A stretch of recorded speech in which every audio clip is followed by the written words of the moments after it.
Subscribe now and press the bell icon. Never miss an update. प्यारे बच्चों नमस्कार। कक्षा 9वीं के गणित में आपका स्वागत हो। आज हम लोग स्टार्ट करते हैं कक्षा 9वीं गणित, और ये काफ़ी इंटरेस्टेड, मज़ेदार और इम्पॉर्टेंट। इस चैप्टर के बिना गणित अधूरा है, और वो चैप्टर है संख्या पद्धति। संख्या पद्धति अर्थात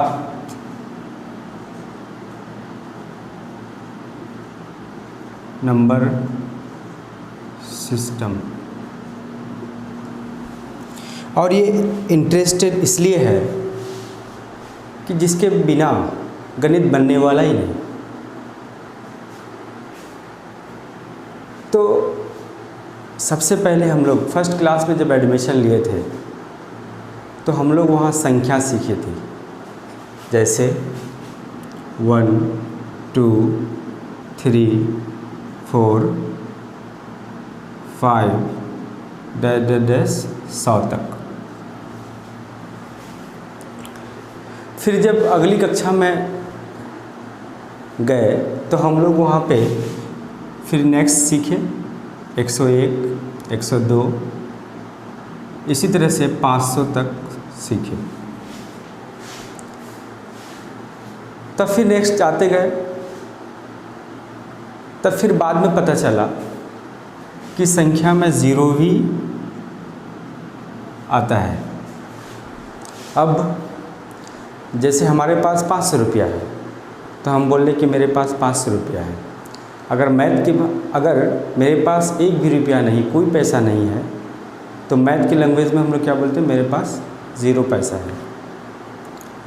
तो फिर अगली कक्षा में जब गए तो पता चला कि संख्याएं माइनस में भी होती है, -1 -2 -3 -4 so on। तो फिर अगली कक्षा में जब प्रवेश किए तब पता चला कि दो संख्याओं के बीच में अपरिमित रूप से अनेक संख्याएं होती हैं। जैसे 1 और 2 के बीच में 1.1 1.2 1.3 1.4 so on। इससे पता चला कि संख्याएं ख़त्म होने का नाम नहीं ले रही है। संख्या पद्धति हम लोग क्लास 8 में भी पढ़ा था, अब 9 में पढ़ने जा रहे हैं, 10th में भी है, 11 12, यानी जहाँ कॉलेज लाइफ में आप पढ़ेंगे तो यहाँ पे यूज़ इसका होना ज़रूरी है, आवश्यकता है इसकी। तो अब हम लोग इसके बारे में स्टडी करते हैं।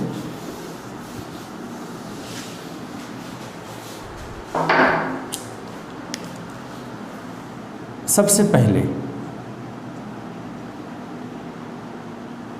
प्राकृतिक संख्या।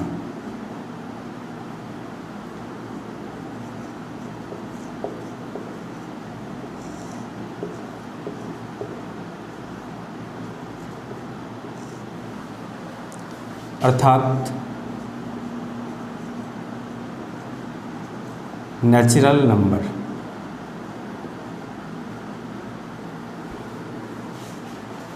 एक नंबर लाइन ड्रॉ कर लेते हैं।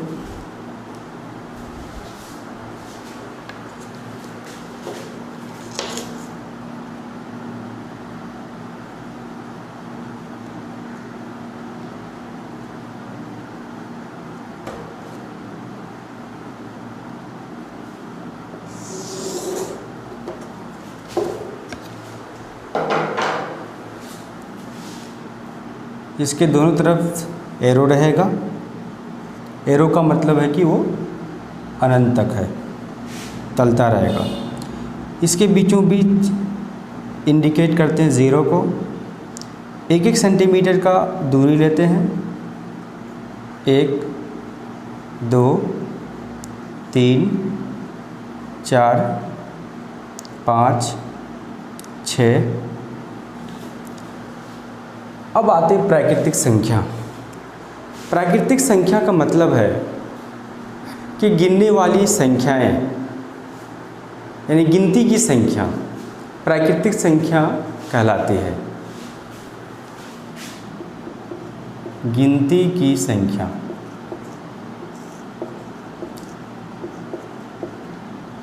गिनती की संख्याएं यानी काउंटिंग नंबर को प्राकृतिक संख्या बोलते हैं। जैसे 1, 2, 3, 4, 5 सो ऑन, यानी इन्फिनिटी तक, अपरिमित रूप से अनेक है, ज्ञात नहीं हुआ है अभी तक कि कितने प्राकृतिक संख्याएं हैं, जिसे n द्वारा प्रदर्शित किया जाता है। अब अगर नंबर लाइन में देखा जाए तो 1, 2, 3, 4, 5, 6, यानी यहाँ से लेके यहाँ तक ये सभी संख्याएं प्राकृतिक संख्याएं हैं। अब नेक्स्ट सेकंड, पूर्ण संख्या। पूर्ण अर्थात होल नंबर।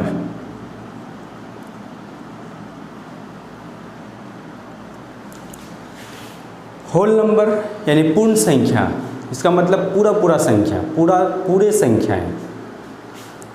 अब पूरे संख्याएं का मतलब क्या है कि अगर प्राकृतिक संख्या के सामने में और ज़ीरो मिला दिया जाए तो वो सभी संख्याएं पूर्ण संख्याएं कहलाती है। जैसे प्राकृतिक संख्या, प्राकृतिक बोले तो 1, 2, 3, 4, 5 सो ऑन, और सामने में ज़ीरो मिला देंगे तो ये पूरा समूह किसकी बन जाएगी? पूर्ण संख्या। और पूर्ण संख्या को W द्वारा इंडिकेट करते हैं। जैसे यहाँ पर नंबर लाइन में प्राकृतिक संख्याएं हैं, प्राकृतिक संख्या के सामने में ज़ीरो है तो ज़ीरो को भी मिला देंगे तो ये पूरा संख्याएं पूर्ण संख्या कहलाएगी। अब नेक्स्ट 3, पूर्णांक संख्या अर्थात इंटीजर्स।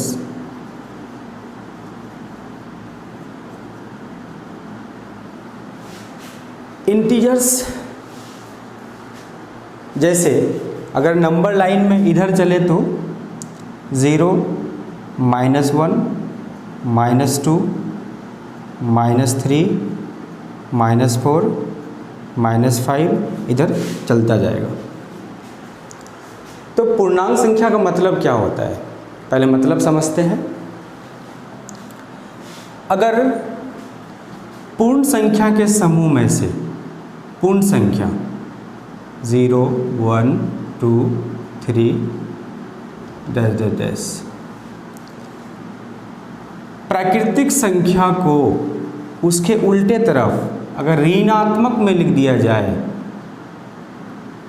-1, -2, -3 सो ऑन, यानी अनंत तक, ये समूह पूर्णांक संख्याएं कहलाती है। अब पूर्णांक संख्या को I से रिप्रेजेंट करते हैं। I जड़ द्वारा भी रिप्रेजेंट किया जाता है। जड़ दैट मीन्स जड़ एक लैटिन वर्ड से लिया गया है और वो लैटिन वर्ड है जहलीन।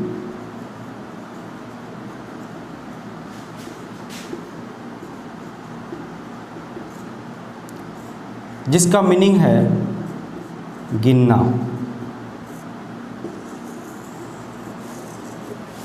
यानी नंबर लाइन में जितने सारी संख्याएं हैं वो सभी पूर्णांक संख्या कहलाती हैं। पूर्णांक बोले तो माइनस में भी होगा, प्लस में भी होगा और जीरो के साथ।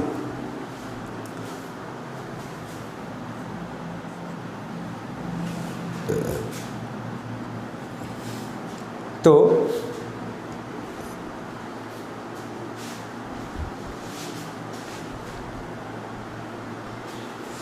अब नंबर लाइन में जितनी सारी संख्याएं हैं वो सभी पूर्णांक संख्या हैं।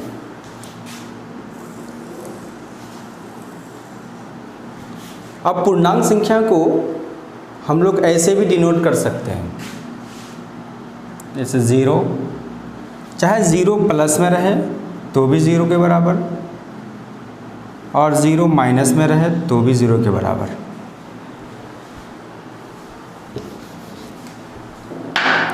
Zero plus minus one plus minus two plus minus three और अनंत तक।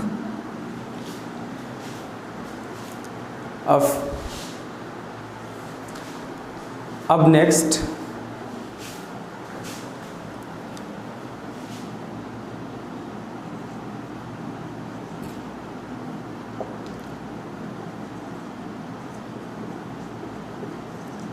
पूर्णांक के प्रकार। पूर्णांक कितने तरह का होता है? तो सबसे पहले पूर्णांक तीन तरह के होते हैं। पहला धनात्मक पूर्णांक, दूसरा ऋणात्मक पूर्णांक और शून्य पूर्णांक। आइए समझते हैं। तो धनात्मक पूर्णांक बोले तो ऐसा पूर्णांक जो प्लस में हो, या जीरो से जो बड़ा वाला पूर्णांक है। अब देखिए जीरो से बड़ा पूर्णांक किधर है? इधर है, राइट साइड में है। तो जैसे 1 2 3 4 5 6, 1 2 3 4 5। धनात्मक पूर्णांक को प्राकृतिक संख्याएं भी बोल सकते हैं कि प्राकृतिक संख्या का मतलब 1 2 3 4, और धनात्मक पूर्णांक भी क्या होता है? 1 2 3 4 अनंत तक। अब ऋणात्मक पूर्णांक, ऋणात्मक पूर्णांक जीरो से छोटा वाला, ऋणात्मक मतलब जो माइनस में हो, जीरो से छोटा पूर्णांक को ऋणात्मक पूर्णांक कहते हैं। जैसे -1 -2 -3 -4 -5 और अनंत तक। अब शून्य पूर्णांक, शून्य पूर्णांक बोले तो ज़ीरो शून्य पूर्णांक है। अब नंबर लाइन में समझते हैं। अब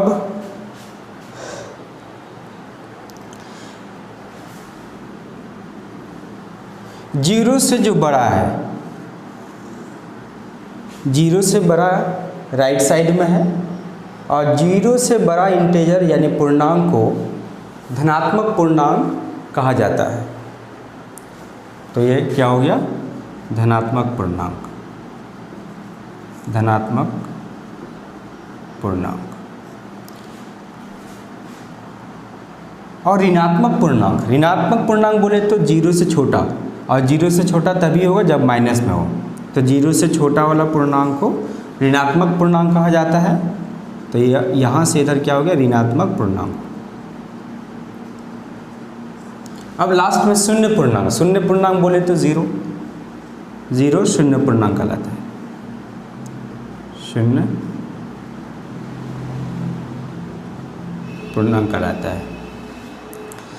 अब नेक्स्ट परिमेय संख्याएं।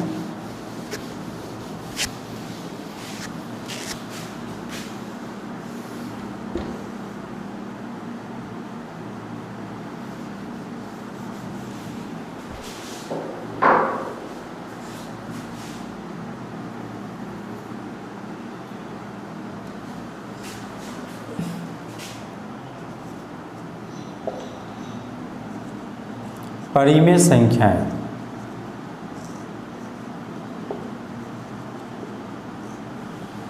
परिमेय संख्या अर्थात रेशनल नंबर।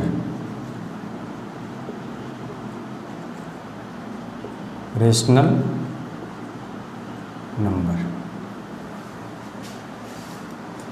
जो काफ़ी इम्पॉर्टेंट है कि 9th क्लास में पहला चैप्टर परिमेय संख्या के और अपरिमेय संख्या पर डिपेंड है।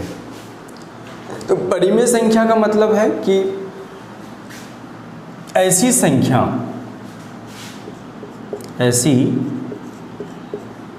संख्याएं जिसे हम p/q के रूप में प्रदर्शित किया जा सके।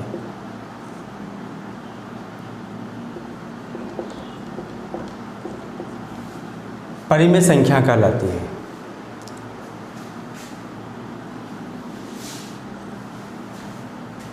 जहां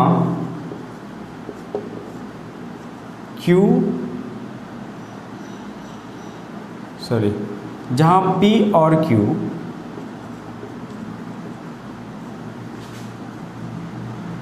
पूर्णांक संख्याएं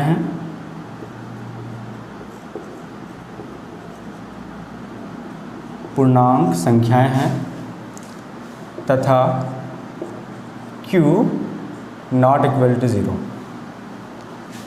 तो परिमेय संख्या का मतलब यानी कोई भी संख्या, ऐसी संख्या जिसे हम लोग भिन्न के रूप में लिख सकें। और इसके लिए एक कंडीशन है कि भिन्न के रूप में जब लिखते समय हर यानी q 0 के बराबर नहीं होना चाहिए, ये कंडीशन है। और p और q एक पूर्णांक संख्या है, प्लस में भी हो सकता है, माइनस में भी होता है। अब देखिए कि नंबर लाइन की जितनी सारी संख्याएं हैं सभी को हम लोग बटे के रूप में लिख सकते हैं। जैसे आप सबसे पहले ले लें 0 को, तो 0/1 p/q के रूप में प्रदर्शित कर सकते हैं। और p और q पूर्णांक संख्या है। 1 को 1/1 दिखा सकते हैं, लिख सकते हैं। अब माइनस में 1 ले लिया यानी -4/1 नीचे लिख सकते हैं। ठीक, तो परिमेय संख्या यानी भिन्न के रूप में लिख सके, और उसके लिए एक कंडीशन है कि हर यानी q 0 के बराबर नहीं होनी चाहिए। अब अपरिमेय संख्या, अपरिमेय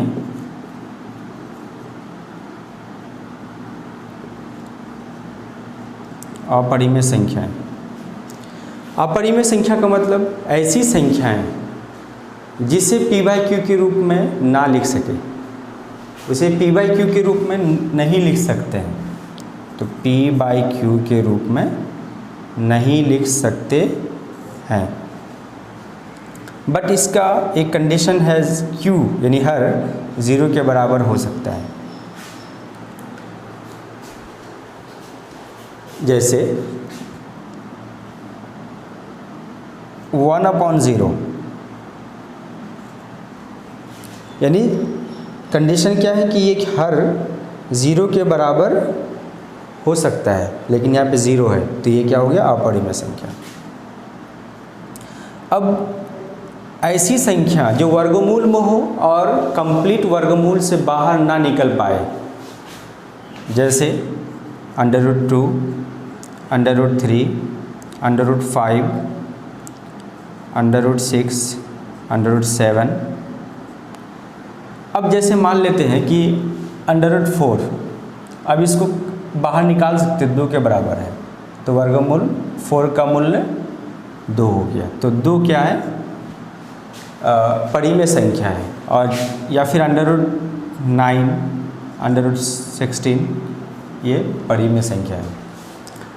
अच्छा, एक चीज़, परिमेय संख्या को रेशनल नंबर कहते हैं, और रेशनल नंबर एक क्वेश्चन वर्ड से उत्पत्ति हुई है, इसकी क्वेश्चन से, इसलिए परिमेय संख्या को q से रिप्रेजेंट करते हैं। क्यू। ठीक है, अब देखिए इतने सारे अब कन्फ्यूज़न क्रिएट कर रहा है कि इतनी सारी संख्याएं क्या बता दिया। तो अब फिर एक हम लोग चार्ट के द्वारा समझते हैं। अब हम लोग बहुत सारी संख्याएं की जानकारी ले ली। अब उस कन्फ्यूज़न को दूर करने के लिए अब एक चार्ट द्वारा हम लोग समझते हैं। सबसे पहले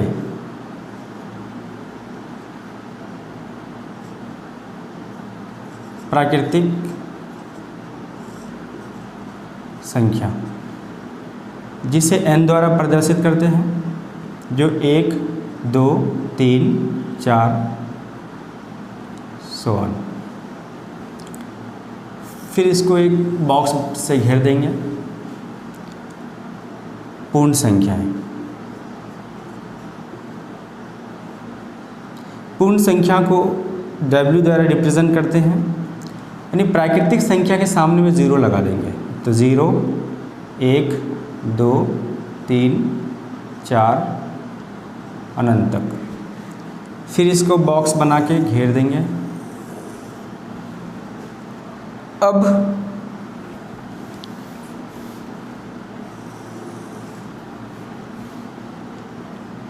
इंटीजर्स,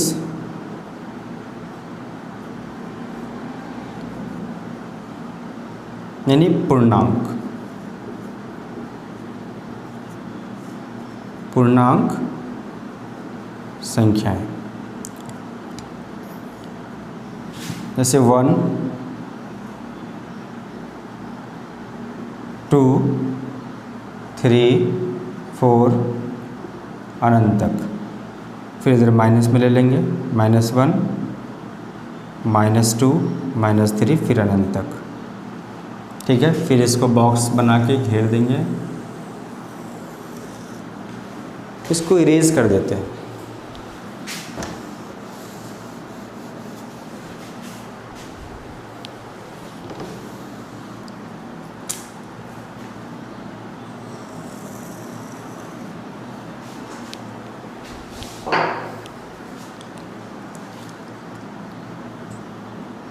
अब परिमेय संख्या,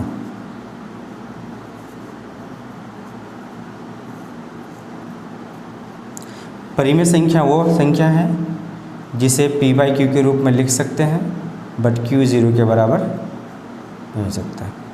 फिर इसको बॉक्स से घेर देंगे। अब बचा अपरिमेय संख्या। अपरिमेय संख्या का बॉक्स अलग बनेगा, क्योंकि ये अलग ही संख्या इससे रिलेटेड नहीं है, इसको इसलिए इसको अलग रखा गया है। अपरिमेय संख्या, अपरिमेय संख्या का मतलब जिसे p/q के फॉर्म में ना लिख सके, बट q 0 के बराबर हो सकती है। तो कहने का मतलब है कि अब क्वेश्चन कैसे आता है कि जितने भी प्राकृतिक संख्या है वो सभी पूर्ण संख्या है। बोले कि हाँ, कैसे? क्योंकि इसके तो अंदर ही आता है। देखिए कितनी प्राकृतिक संख्या 1 से स्टार्ट होती है और यहाँ पे 1 वाला है, 1 से अनंत तक है। तो इसका मतलब ये पूर्ण संख्या के बॉक्स के अंदर तो आता है। तो जवाब हाँ होगा।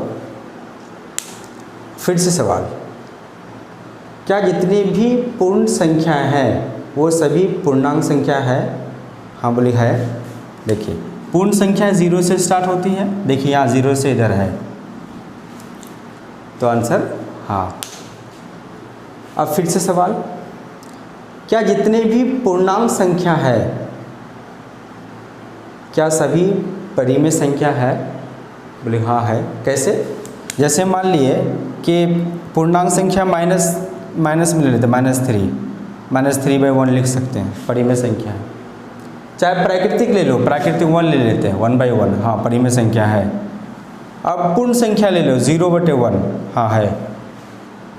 तो कहने का मतलब है कि अंदर का बॉक्स से सवाल करते हुए अगर मैं बाहर के बॉक्स की तरफ आ रहा हूँ तो इसका आंसर होगा हाँ। तो सवाल है कि जितनी भी प्राकृतिक संख्याएं सभी परिमेय हैं, और जितनी भी पूर्ण संख्याएं सभी परिमेय संख्या है, और जितनी भी पूर्णांक संख्या सभी परिमेय संख्याएं हैं। ठीक, अगर मैं इसका रिवर्स सवाल करता हूँ तो जितने भी परिमेय संख्या है वो सभी प्राकृतिक है। अब मान लेते हैं कि 3/4 परिमेय संख्या है, भिन्न के रूप में है, और ये कंडीशन सेटिस्फाइड हो रहा है। तो 3/4 आपको कहीं दिख रहा है? यहाँ पे नहीं दिख रहा है, तो ये आंसर क्या होगा? गलत होगा। क्यों? क्योंकि हम बाहर से सवाल करते हुए अंदर की तरफ जा रहे हैं, तो उसका आंसर क्या होगा? हाँ, ना होगा। ठीक, फिर सवाल है जितने भी पूर्ण संख्या है वो सभी परिमेय संख्या है। यस, परिमेय संख्या है, बट इसका रिवर्स, जितने भी परिमेय संख्या है वो सभी पूर्ण संख्या नहीं है। जितने भी परिमेय संख्या है वो सभी पूर्णांक संख्याएं नहीं है।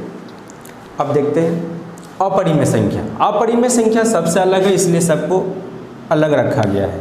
चाहे इस बॉक्स से इधर की ओर चले या इस बॉक्स से इधर की ओर चले, तो दोनों ही प्रकार से आंसर ना होगा। अब जैसे जितने भी प्राकृतिक संख्या हैं वो सभी अपरिमेय हैं, नहीं। जितनी भी पूर्ण संख्या है वो सभी अपरिमेय है, नहीं। जितने भी पूर्णांक संख्या है वो सभी अपरिमेय है, नहीं। जितने भी परिमेय संख्या है अपरिमेय संख्या है, नहीं। जितने भी अपरिमेय संख्या है सभी प्राकृतिक है, नहीं। जितने भी अपरिमेय संख्या है सभी पूर्ण संख्या है, नहीं। जितने भी अपरिमेय संख्या वो पूर्णांक है, नहीं। जितने भी अपरिमेय संख्या वो परिमेय संख्या है, नहीं। इसलिए इसको तालमेल इससे सबसे अलग है, इसलिए इसको अलग रखा गया है। तो ये चैप्टर डिपेंड है परिमेय संख्या और अपरिमेय संख्या पर। ठीक, अब देखिए, अब परिमेय संख्या और अपरिमेय संख्या दोनों को हम मिला देंगे। परिमेय बोले तो परिमेय के अंदर कौन कौन आ गया? एक तो प्राकृतिक आ गया, एक पूर्ण आ गया, और एक पूर्णांक आ गया। तो परिमेय का मतलब है कि उसमें 3 संख्या छिपी हुई है। इससे मतलब इस चार्ट का मतलब है, ठीक है ना। तो अब देखिए, अब मैं क्या कर रहा हूँ कि इस पूरे को एक बड़ा वाला बॉक्स से घेर दे रहा हूँ।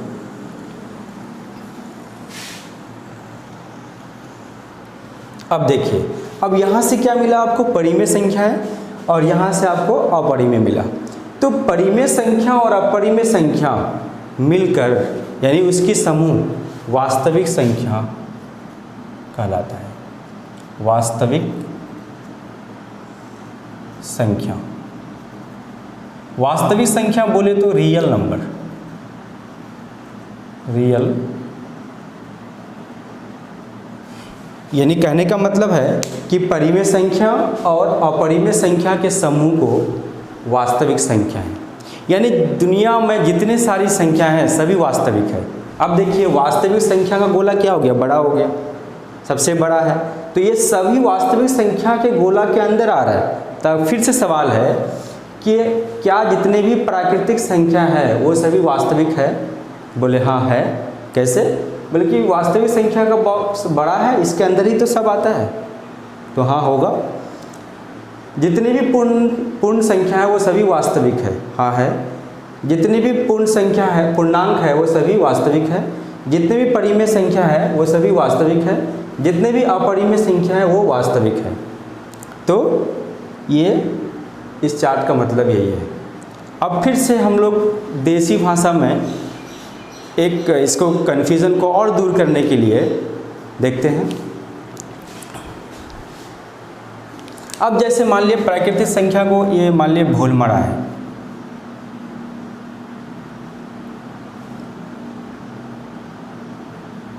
लिख देते हैं भोलमड़ा। प्राकृतिक संख्या के बगल में लिखते हैं। और एक गांव है, काफ़ी फेमस गांव है। अब ये जो भोलमड़ा गांव है ये किशनगंज जिला के अंदर आता है, किशनगंज जिला के अंदर। अब जो किशनगंज जिला है वो बिहार के अंदर आता है, ठीक। और ये बिहार कहाँ आता है, कहाँ आता है, भारत में। और ये भारत कहाँ आता है, विश्व में, विश्व में। अब फिर सवाल है, क्या जितने भी भोलमरा में रहने वाले व्यक्ति है वो सभी किशनगंज में रहते हैं? हाँ सही बात है, क्या करते हैं, किशनगंज में रहते हैं, ठीक है। किशनगंज में, किशनगंज के अंदर ही तो भोलमरा है, तो रहते हैं। क्या सही है, यस सही है।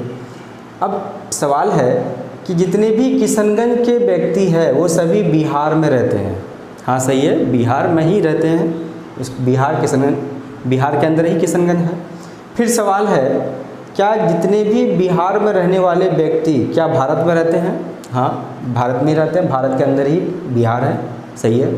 अब मैं सवाल कर रहा हूँ कि जितने भी भारत के रहने वाले व्यक्ति है वो सभी विश्व में रहते हैं। हाँ ये भी सही है। अब मैं इसका रिवर्स सवाल करता हूँ, ठीक। क्या जितने भी किशनगंज के रहने वाले व्यक्ति है वो सभी भोलमरा में रहते हैं? नहीं। क्यों? देखिए किशनगंज वाले बॉक्स के अंदर मैं बाहर से अंदर की ओर जा रहा हूँ तो नहीं होगा। अब फिर देखिए, जितने भी बिहार के व्यक्ति हैं वो सभी किशनगंज में रहते हैं, नहीं। जितने भी भारत के व्यक्ति हैं वो सभी बिहार में रहते हैं, नहीं। जितने भी विश्व के व्यक्ति हैं वो सभी भारत में रहते हैं, नहीं। इस क्लियर का कंसेप्ट सीखने के लिए ये एक कंसेप्ट है, इसको याद रखना अत्यंत ज़रूरी है। तो प्यारे बच्चों, आज के इस वीडियो में इतना ही। Thank you, have a nice day, और देखते रहिए कंटिन्यू।